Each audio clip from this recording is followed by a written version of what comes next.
जय Hind and hello guys, स्वागत है आपका आपके अपने YouTube चैनल ज्ञानदेह होस्ट में। और इस वीडियो में मैं आपको बताने वाला हूं एकलव्य मॉडल रेसिडेंटल स्कूल यानी कि EMRS new vacancy 2025 apply online process के बारे में, जहां पर गाइस आप लोग 7267 पोस्ट के लिए फॉर्म को फिल करेंगे। इस वीडियो के अंदर आपको कंप्लीट जानकारी दी जाएगी ताकि आप लोग अपना फॉर्म बिना किसी मिस्टेक के भर पाए। तो चलिए शुरू करते हैं गाइस। अगर आपने अभी तक वीडियो को लाइक शेयर नया किया हो तो कर देना और चैनल को सब्सक्राइब करके बेल आइकन ऑन कर लेना। इसके बाद में जो लिंक वीडियो के डिस्क्रिप्शन में दिया है आप ओपन करेंगे। ओपन करने के बाद आपके सामने हमारी ऑफिशियल वेबसाइट jobsgyan.in आ जाएगी।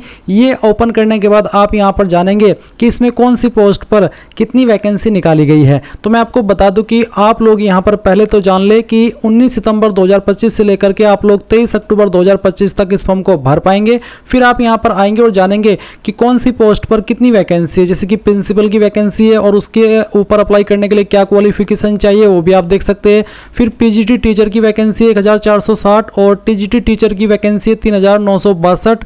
स्टाफ नर्स फीमेल की वैकेंसी है 550। हॉस्टल वार्डर की वैकेंसी है 635। अकाउंटेंट की 61 और जूनियर सेक्रेटरीट असिस्टेंट यानी कि जेएससी की 228 और लैब अटेंडेंट की 146। अप्लाई करने के लिए किस पर क्या चाहिए वो आप यहाँ पर देख सकते हैं। और ये जो आपकी वैकेंसी है पीजीटी और टीजीटी की, इसमें किस सब्जेक्ट के अंदर कितनी है वो आप यहाँ पर इस टेबल में देख सकते हैं। इसके बाद आप नीचे आपकी एप्लीकेशन फीस की जानकारी जानेंगे, जहाँ पर आपको जानने को मिलेगा कि यूआर EWS OBC पर अगर आप कैटेगरी है आपकी तो प्रिंसिपल की पोस्ट पर अप्लाई कर रहे हैं या फिर पीजीटी एंड टीजीटी की, तो आप देख सकते हैं कि कितना अमाउंट आपको पे करना है। एंड जो आपकी नॉन टीचिंग पोस्ट है उस पर अप्लाई करने के लिए 1500 रुपये फीस, SC ST PH से यहाँ पर 500 और ऑल कैटेगरी फीमेल से भी 500 ली जाएगी। एज लिमिट आप यहाँ पर देख सकते हैं। अब ये सब इन्फॉर्मेशन चेक करने के बाद आप यहाँ पर इंपॉर्टेंट लिंक के सेक्शन से download post wise eligibility details के ऊपर क्लिक करके इस ऑफिशियल नोटिफिकेशन से भी पोस्ट वाइज क्वालिफिकेशन की जानकारी और भी डिटेल में चेक कर सकते हैं। तो एक बार ये नोटिफिकेशन आपको एलिजिबिलिटी का पोस्ट वाइज जरूर चेक कर लेना है ताकि आपके मन में कोई भी डाउट न रहे क्वालिफिकेशन को लेकर के। उसके बाद में गाइज अगर आप इसमें एलिजिबल है और आपका इंटरेस्ट अप्लाई करने का, तो आप इंपॉर्टेंट लिंक के सेक्शन में आएंगे और अप्लाइंग ऑनलाइन लिंक ओपन करेंगे। अब गाइज आपके सामने ऑफिशियल वेबसाइट आ जाएगी जहां से आपको इस फॉर्म को फिल करना है, चाहे आप मोबाइल से फिल करना चाहते हैं या फिर कंप्यूटर से, दोनों आप यहां पर इस वीडियो को देख करके अच्छे से फॉर्म को भर सकते हैं। तो यहां पर आ जाने के बाद में सबसे पहले आप लोग न्यू रजिस्ट्रेशन इसके ऊपर क्लिक करेंगे। इसके ऊपर क्लिक करने के बाद में आपके सामने यहां पर इस तरह से जानकारी आएगी जैसे कि आप वीडियो में देख सकते हैं। यहां पर भी आपको एप्लीकेशन फीस की जानकारी देखने को मिल रही है। अब ये सब इन्फॉर्मेशन चेक करते हुए आप नीचे की तरफ आकर के यहां पर टिक करेंगे और क्लिक हियर टू प्रोसीड के ऊपर क्लिक कर देंगे। इसके बाद आप यहां पर आपकी सबसे पहले पर्सनल डिटेल फिल करेंगे और जो आप अपनी पर्सनल डिटेल यहां पर फिल करेंगे ये आपको 10th के सर्टिफिकेट के अकॉर्डिंग फिल करनी है। तो पहले तो कैंडिडेट नेम के अंदर जो भी आपका नाम है 10th के सर्टिफिकेट के अकॉर्डिंग वो आप अंग्रेजी के बड़े अक्षरों के अंदर फिल कर देना। उसके बाद में जो आपका फादर नेम है वो भी आपको यहां पर एंटर कर देना है 10th के सर्टिफिकेट के अकॉर्डिंग। फिर आपको यहां पर आपकी माताजी का नाम डालना है। उसके बाद आपकी जो भी डेट ऑफ बर्थ है वो आप सिलेक्ट करेंगे यहां पर इस तरह से, पहले डे फिर आपका मंथ और जो भी ईयर है वो भी आप यहां पर सिलेक्ट कर लीजिएगा। इसके बाद आप आपका जेंडर सेलेक्ट कर लेंगे एंड देन आइडेंटिटी टाइप में आप यहां पर इनमें से कोई एक आईडी सेलेक्ट कर लेंगे। इनमें से कोई एक आईडी आपके पास होनी चाहिए, तो जो भी आईडी आप सिलेक्ट करें वही आप सिलेक्ट करें आपकी चॉइस के अकॉर्डिंग। एंड देन आपने जो भी आईडी सेलेक्ट की है वो आप यहां पर इसके नीचे उसका जो नंबर है वो डाल दीजिए। जैसे कि मैंने पैन कार्ड सेलेक्ट किया तो मेरे सामने पैन नंबर है। अगर आप वोटर आईडी सेलेक्ट करते तो आप वोटर आईडी यहां पर डालेंगे। अगर आप राशन कार्ड विद फोटोग्राफ भी सिलेक्ट करते तो आप वो डालेंगे। अगर आप आधार कार्ड देना चाहते तो आप यहां पर any other valid government identity with photograph, जिसमें कि आधार कार्ड भी एप्लीकेबल होता है, आप ये सिलेक्ट करके आधार कार्ड का नंबर यहां पर दे सकते हैं अगर आप आधार कार्ड की जानकारी देना चाहते हैं। तो ये चीज आपको क्लियर हो गई। अब आप यहां पर नीचे देखेंगे कंफर्म पर्सनल डिटेल, जो जानकारी आपने अभी ऊपर भरी है इन जानकारी को आपको अगेन यहां पर फिल करना है। इनको फिल करने का मतलब यही है कि हाँ आप इन जानकारी को डबल चेक करते हुए भर रहे हैं और ये इसलिए ली जा रही है ताकि आप लोग कोई भी गलती न करें इस फॉर्म को भरने में। तो अगेन जो जानकारी आपने ऊपर भरी है वो जानकारी आप यहां पर फिर से भर दीजिए। तो अच्छे से आपको जांच करके इन जानकारी को भरना है। फिर आप यहां पर आपका जो जेंडर है वो सिलेक्ट करेंगे। जेंडर सिलेक्ट करने के बाद में नीचे की तरफ आप देखेंगे प्रेजेंट एड्रेस, तो जो भी प्रेजेंट एड्रेस है वो आप यहाँ पर भरेंगे, जैसे कि हाउस नंबर या फ्लैट, सब लोकेलिटी जो कि ऑप्शनल ऑप्शन है, और लोकेलिटी। मैं आपको सिंपल लैंग्वेज में अगर बताऊं तो आप इन 3 बॉक्स के अंदर आपका जो भी एड्रेस है वो पूरा एड्रेस एडजस्ट कर दीजिएगा, यानी कि थोड़ा थोड़ा पार्ट आपके एड्रेस का इन 3 लाइन के अंदर भर देना। कंट्री के अंदर फिर आप इंडिया सेलेक्ट कर लेंगे और स्टेट आपकी जो भी है वो आपको यहाँ पर सिलेक्ट करनी है। फिर गाइज आपकी जो डिस्ट्रिक्ट है वो डिस्ट्रिक्ट आप सिलेक्ट करेंगे एंड देन जो आपका पिन कोड है वो भी आप यहाँ पर डाल देंगे। ये डालने के बाद आप यहाँ पर देखेंगे इलेक्ट्रॉनिक कम्युनिकेशन एड्रेस, जहाँ पर आपको आपका ईमेल एड्रेस डालना है। ईमेल एड्रेस को दोबारा डाल करके वेरीफाई करना है। मोबाइल नंबर देना है 10 डिजिट का, मोबाइल नंबर को दोबारा डालना है। Landline number with STD code और एनी अदर कॉन्टैक्ट नंबर, आप इसमें लैंडलाइन नंबर भी दे सकते हैं या फिर जो आप अन्य सेकंड नंबर यूज करते हैं वो नंबर भी आप यहाँ पर डाल सकते हैं। उसके बाद आप देखेंगे परमानेंट एड्रेस और नीचे एक लाइन है सेम एज प्रेजेंट एड्रेस। जो एड्रेस आपने यहाँ पर प्रेजेंट एड्रेस में भरा है, अगर वो एड्रेस और परमानेंट एड्रेस आपका सेम है तो आप इस बॉक्स को टिक कर देना। बट अगर आपका प्रेजेंट एड्रेस अलग है और परमानेंट एड्रेस अलग है तो आप अनटिक रहने देना और अलग से अपना परमानेंट एड्रेस ऐसे ही भर देना जैसे कि आपने आपका प्रेजेंट एड्रेस भरा है। इसमें भी आपके सेम वही ऑप्शन दिए गए हैं। फिर यहाँ पर एक पासवर्ड क्रिएट करेंगे। पासवर्ड आपका कैसा हो उसका एग्जांपल आप यहाँ पर देख लीजिए। पासवर्ड के अंदर इंग्लिश का कैपिटल लेटर कम से कम 1, स्मॉल लेटर कम से कम 1, एक स्पेशल कैरेक्टर और साथ ही डिजिट, कुछ इस तरह का पासवर्ड आपको यहाँ पर क्रिएट कर लेना है। उसको दोबारा डाल करके वेरीफाई करेंगे and then security question select कर लेंगे। कोई भी एक यहाँ पर आप क्वेश्चन सेलेक्ट कर लेना और फिर उसका आंसर आपको आपकी मर्जी के अकॉर्डिंग यहाँ पर भरना है। ये सिक्योरिटी क्वेश्चन का आंसर आपको तब काम आता है जब आप आपका पासवर्ड भूल जाते हैं और आप उसको रिकवर करने की कोशिश करते हैं। ऐसे में आप इसी सिक्योरिटी क्वेश्चन को सिलेक्ट करके इसी वाले आंसर को देते हैं जो कि आप यहाँ पर बना रहे हैं और आपका पासवर्ड रिसेट हो जाता है। अब आप ये कैप्चा कोड डालेंगे, सभी जानकारी चेक करते हुए सबमिट पर क्लिक करेंगे। अब गाइज आपने जो भी जानकारी भरी है अभी तक उसका रिव्यू पेज आपके सामने है। आप इसको क्लोज करेंगे और क्लोज करने के बाद में ऊपर की तरफ आपकी वो सभी इन्फॉर्मेशन है जो कि अभी आप भरे हैं। आपको ऊपर की तरफ थोड़ा सा स्क्रॉल करके सभी इन्फॉर्मेशन को अच्छे से चेक कर लेना है और एक एक स्पेलिंग को, और जब आपको लगे कि हाँ ये सभी इन्फॉर्मेशन सही है तो आप my name, father name, mother name, date of birth, mobile number, address, gender and email ID इसके ऊपर टिक कर देंगे। इनके ऊपर टिक करने का मतलब यही हुआ कि हाँ आपने इन जानकारी को डबल चेक कर लिया है और आपके अकॉर्डिंग सभी इन्फॉर्मेशन सही है। फिर आप आई एग्री करेंगे। गाइज अगर आप गलती से कोई गलती कर दिए हो तो आप यहाँ पर एडिट रेशन फॉर्म के ऊपर क्लिक करके उन इन्फॉर्मेशन को एडिट कर सकते हैं, नहीं तो आप यहाँ पर आई एग्री के बाद में submit and send OTP to verify mobile number इसके ऊपर क्लिक करेंगे और यहाँ से यस कर देंगे। अब आपके नंबर के ऊपर एक ओटीपी सेंड किया है, वो ओटीपी आप यहाँ पर डालेंगे और उसके बाद में सबमिट रेशन फॉर्म इसके ऊपर क्लिक करेंगे। अब आप यहाँ पर देखेंगे कि जो आपका रेशन है वो कंप्लीट हो चुका है। अभी गाइज आपको फॉर्म को आगे बढ़ने से पहले अपनी ईमेल आईडी भी वेरीफाई करनी है, क्योंकि जब तक आप ईमेल आईडी वेरीफाई नहीं करेंगे तब तक आपका फॉर्म फाइनल सबमिट नहीं हो पाएगा। इसलिए आप वेरीफाई ईमेल आईडी के सेक्शन पर क्लिक कीजिएगा। उसके बाद में जो कैप्चा कोड आपके सामने आपकी डिस्प्ले के ऊपर आएगा ये आपको यहाँ पर एंटर करना है। इसको एंटर करने के बाद में आप यहाँ पर सबमिट एंड गेट ओटीपी इसके ऊपर क्लिक करेंगे। फिर आपकी जो ईमेल है उसके ऊपर एक ओटीपी सेंड किया जाएगा, वो ओटीपी आप यहाँ पर डालेंगे और वेरीफाई के ऊपर क्लिक कर देंगे। इसके बाद आप देख सकते हैं कि आपकी ईमेल आईडी भी यहाँ पर वेरीफाई हो चुकी है। आप इसको ओके कर दीजिए। अब ओके करने के बाद में आप यहाँ पर कंप्लीट प्रोफाइल इसके ऊपर क्लिक करेंगे। इसके ऊपर क्लिक करने के बाद अब आप यहाँ पर पर्सनल डिटेल इसके ऊपर क्लिक करेंगे। पर्सनल डिटेल के ऊपर क्लिक करने के बाद जो इन्फॉर्मेशन अभी आपने भरी थी वो यहाँ पर है और कुछ जानकारी अभी आपको भरनी है, जैसे कि नेशनलिटी के अंदर आप इंडियन सेलेक्ट कर लेंगे। फिर एक सवाल है कि are you a person ordinary domiciled in the UT of Jammu and Kashmir during 1/1/1980 to 31/12/1989, यानी कि क्या आप 1/1/1980 से लेकर के 31/12/1989 के बीच जम्मू एंड कश्मीर के निवासी थे, आदिवासी थे? अगर हाँ तो यस, नहीं तो आप नो करेंगे। फिर आते कास्ट कैटेगरी, क्या आपकी कैटेगरी है अनरिजर्व्ड यानी कि general, OBC, non creamy EWS, ST या एससी, जो भी है वो आप यहाँ पर सेलेक्ट कर लेना।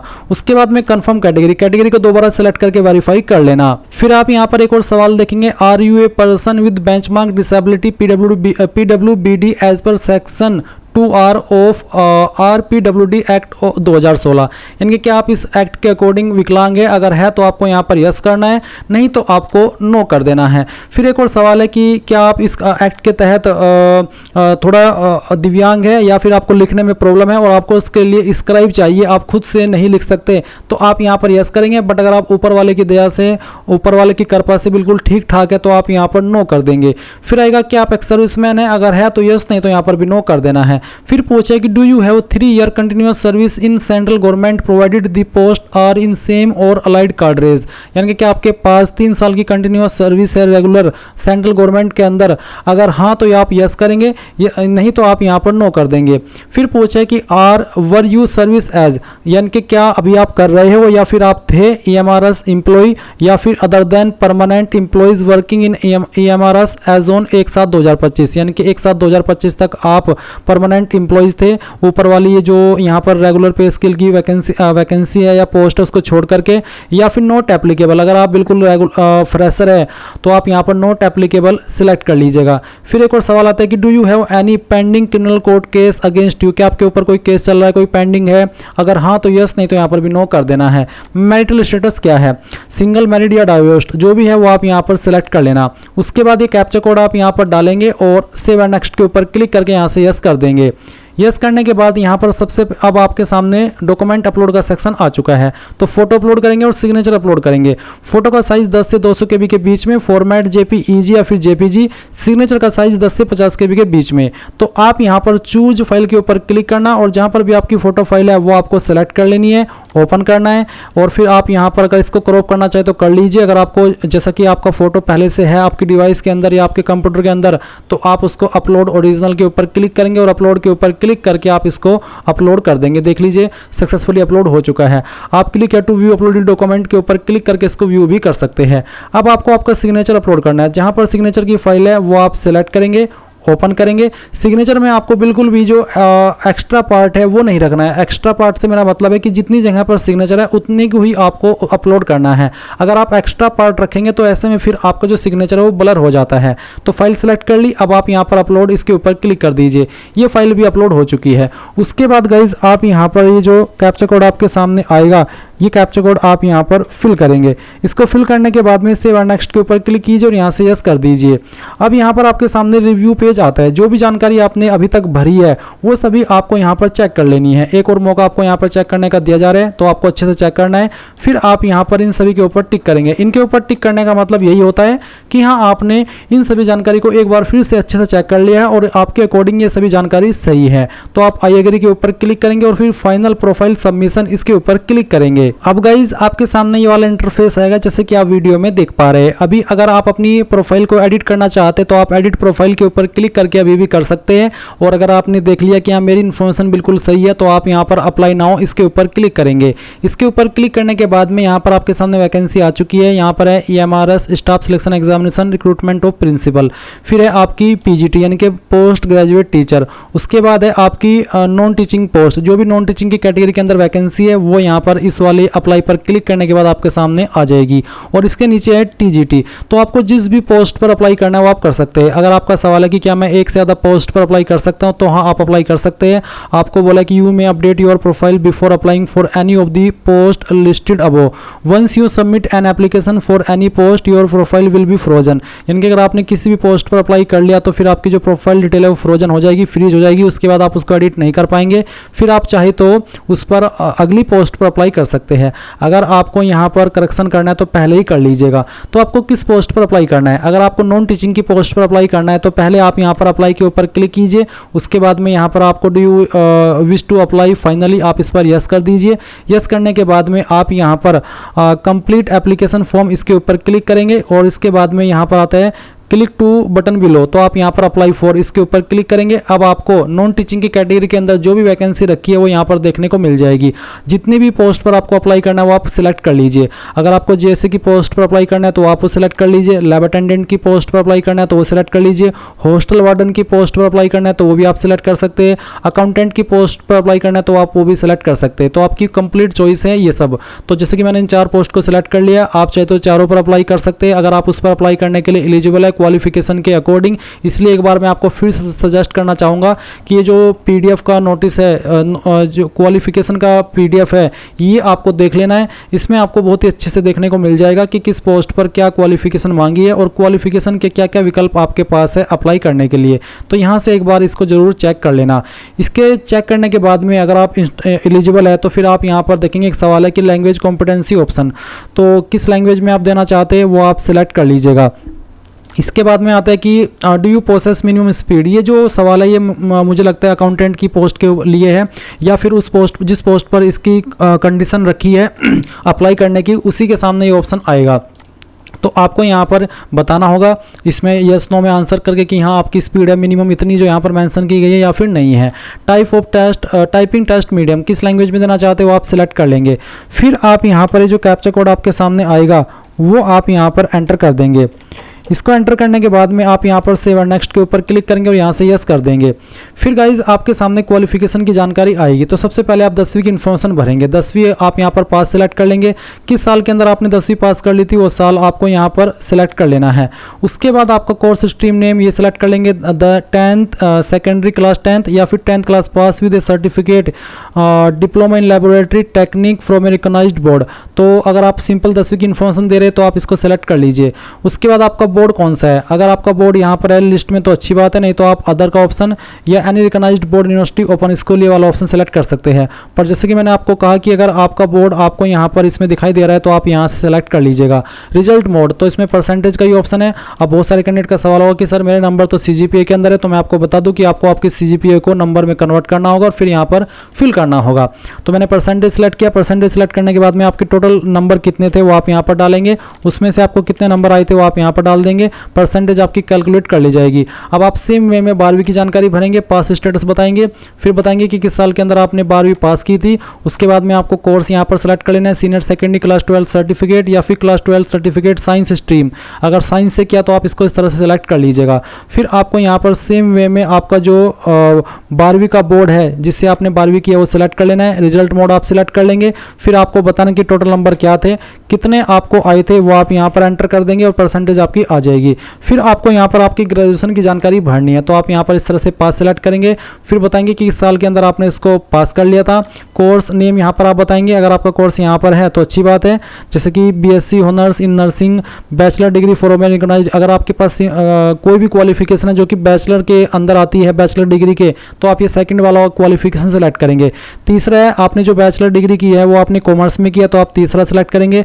या फिर आपके पास 4 year integrated graduation degree course है regional college of education of NCERT और other NCT recognised institute in concern subject, तो आप ये सेलेक्ट करेंगे। अगर आपके पास पोस्ट बेसिक BSc नर्सिंग है तो आप ये वाली क्वालिफिकेशन सेलेक्ट करेंगे। अगर आपके पास regular course in BSc nursing है तो आप ये वाली क्वालिफिकेशन सेलेक्ट कर लेंगे। तो जो भी आपके पास इनमें से क्वालिफिकेशन है वो आप सेलेक्ट कर लीजिए। अगर इनमें स्पेशल क्वालिफिकेशन में नहीं है तो सिंपल बैचलर डिग्री आप सेलेक्ट कर लीजिएगा। इसके बाद आप यहाँ पर देखेंगे यूनिवर्सिटी बोर्ड नेम, तो आपका यूनिवर्सिटी अगर इसमें है तो सेलेक्ट कर लेने, तो आप अदर के ऊपर क्लिक करके खुद से भी अपनी यूनिवर्सिटी का नाम दे सकते हैं। फिर आपको यहाँ पर रिजल्ट मोड सेलेक्ट करना होगा। उसके बाद में आपको आपके टोटल नंबर डालने हैं। मैं ये जो नंबर फिल कर रहा हूँ मैं डेमो के लिए फिल कर रहा हूँ, आप आपके रियल सभी ईयर के टोटल नंबर यहाँ पर डाल देंगे और कितने नंबर आपको आए थे फिर आप वो यहाँ पर भरेंगे, परसेंटेज आपकी आ जाएगी। फिर आप यहाँ पर जो कैप्चा कोड आपके सामने आएगा वो कैप्चा कोड डालिएगा और इसको डालने के बाद में आप यहाँ पर सेव एंड नेक्स्ट के ऊपर क्लिक करके यस करिएगा। यस करने के बाद में यहाँ पर आपके सामने रिव्यू पेज आएगा। अब आपने जो भी जानकारी अभी तक भरी है वो सभी आप अगेन चेक कर लेंगे। जब आप पूरी तरीके से चेक कर ले और श्योर हो जाए तो आप यहाँ पर टिक करेंगे, आई एग्री के ऊपर क्लिक करेंगे और फाइनल सबमिशन ऑफ एप्लीकेशन इसके ऊपर क्लिक करके यहाँ से यस कर देंगे। अब आपको यहाँ पर जो आपकी पोस्ट के ऊपर अमाउंट एप्लीकेबल हो रहा है, क्योंकि मैंने गाइज इस फॉर्म को बाद में SC ST से कर लिया था, क्योंकि SC ST के लिए फीस 500 है, तो मेरे सामने यहाँ पर मैंने 4 पोस्ट पर अप्लाई किया तो 2,000 रुपये पेमेंट आ रहा है, यानी कि पर पोस्ट का पेमेंट आपको अलग देना है। एक फीस में आप सभी पोस्ट पर अप्लाई नहीं कर पाएंगे। अब आप यहाँ पर पे एग्जामिनेशन फ़ी जो भी है आपका अमाउंट उसके ऊपर क्लिक करेंगे और आपको पेमेंट के पेज पर ट्रांसफ़र किया जाएगा। आप यहाँ पर इसको सेलेक्ट करेंगे, प्रोसीड फॉर पेमेंट यहाँ से ओके कर देंगे। अब आप यहाँ पर any debit card, credit card, net banking ये वाला ऑप्शन सेलेक्ट करके प्रोसीड फॉर पेमेंट कर देंगे।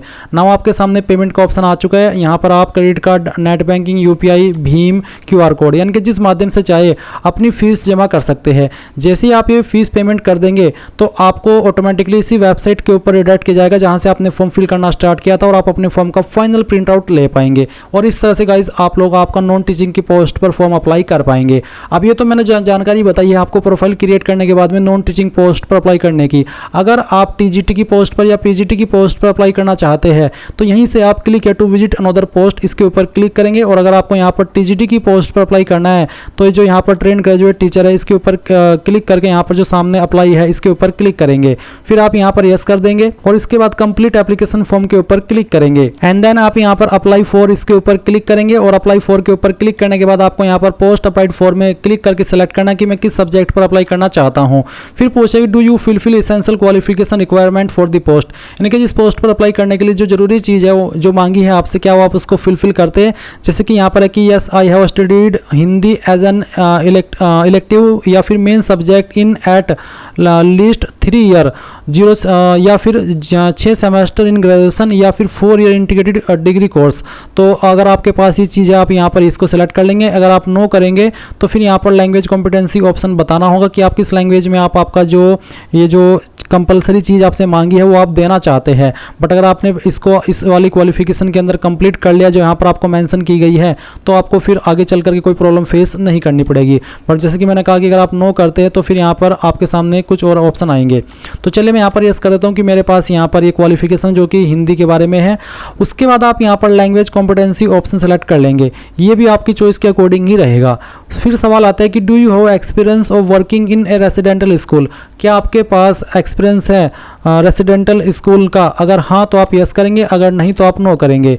इसके बाद में डू यू हैव प्रोफिशेंसी, यहाँ पर do you have proficiency in teaching in English and Hindi other regional language, यानी कि आपके पास टीचिंग का एक्सपीरियंस है, अच्छे से आपको नॉलेज है पढ़ाने का इंग्लिश एंड हिंदी या फिर कोई अन्य रीजनल लैंग्वेज का। अगर है तो आप यस करेंगे, नहीं तो आप नो कर देंगे।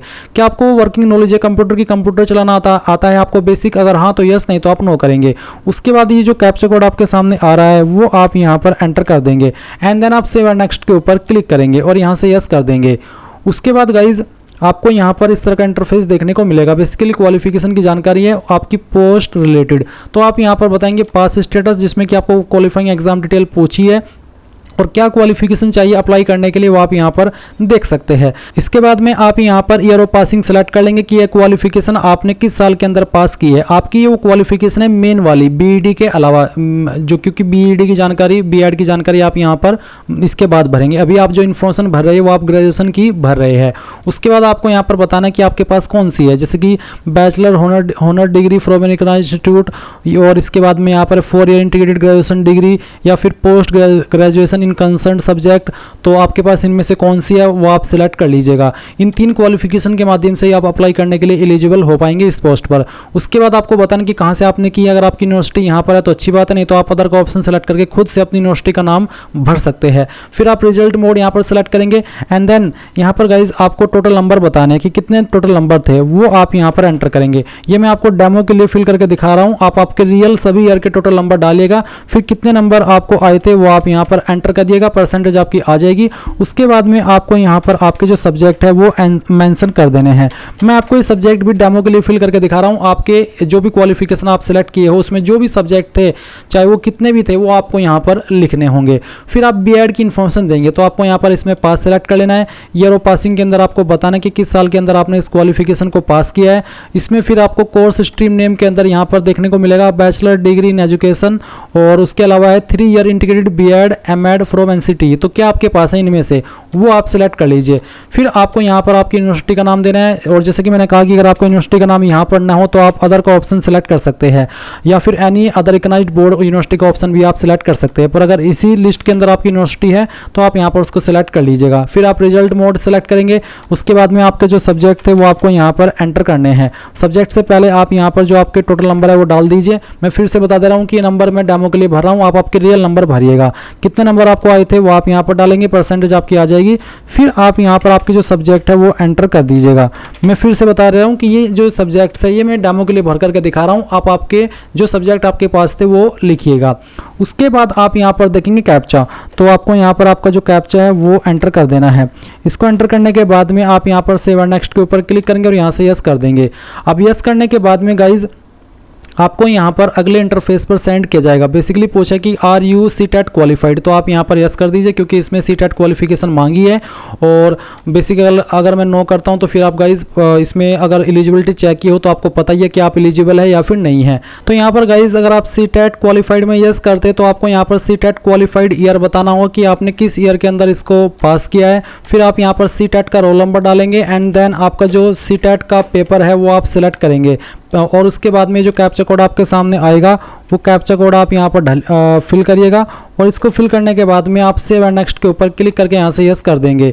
अब इसके बाद में गाइज यहाँ पर आपको जो आपका फॉर्म का फाइनल सबमिट पेज है इसके ऊपर ट्रांसफ़र किया जाएगा, जहाँ पर जो जानकारी आपने अभी तक भरी है, चाहे आपने प्रोफाइल के अंदर भरी थी चाहे आपने यहाँ पर भरी है, उसका प्रीव्यू आप देखेंगे। गाइज यहाँ पर मैं आपको बताना चाहूँगा कि अगर आप इसमें CTET क्वालिफाइड नहीं है तो आप अप्लाई नहीं कर पाएंगे, और अगर आप यहाँ पर जब तक रियल इन्फॉर्मेशन नहीं डालेंगे CTET क्वालिफाइड की जो आपने किया हुआ है तो तब तक आप आगे नहीं बढ़ पाएंगे। मैं अभी तक डेमो के लिए कुछ भी इन्फॉर्मेशन डाल करके आगे बढ़ रहा था, बट यहाँ पर मैं कुछ भी अगर डाल रहा हूँ तो आगे नहीं बढ़ पा रहा हूँ क्योंकि जानकारी फैच की जा रही है सर्वर के साथ में। तो इसलिए मैं आपसे माफ़ी चाहता हूँ, आगे का प्रोसेस नहीं दिखा सकता क्योंकि आगे इसमें बेसिकली मैं बढ़ ही नहीं पा रहा हूँ। तो आपके सामने कोई आगे ऐसा इंटरफेस आएगा भी नहीं, सिंपली आपके सामने फॉर्म का प्रीव्यू आएगा जैसे कि मैंने आपको बताया, और आप अपनी फ़ीस पे करेंगे और ऐसे भी पे करेंगे जैसे कि अभी आपने आपकी अगर अदर पोस्ट पर अप्लाई किया है तो उस पर किया था, जिसमें कि आप यहाँ पर देख सकते हैं। आप क्लिक है टू विजिट अनदर पोस्ट के ऊपर आकर के जैसे कि आपने अगर नॉन टीचिंग की पोस्ट पर अप्लाई किया है तो आप यहाँ पर कुछ ऐसा इंटरफेस देखेंगे जहाँ पर आपको आपकी फ़ीस पे करनी होगी। तो जैसे ही आप आपकी फ़ीस पे कर देंगे तो आप अपने फॉर्म का फाइनल प्रिंट आउट ले पाएंगे। तो गाइज़ यहाँ पर मैंने आपको पूरा प्रोसेस बता दिया कि कैसे आपको एकलव्य मॉडल रेसिडेंटल स्कूल यानी कि EMRS की न्यू वैकेंसी का फॉर्म फिलअप करना है, चाहे नॉन टीचिंग की पोस्ट या फिर TGT की पोस्ट। तो आई होप ये प्रोसेस आपको पसंद आया होगा। कोई भी सवाल डाउट रह गया हो तो आप कमेंट के माध्यम से पूछ लेना। Thanks for watching. जय हिंद।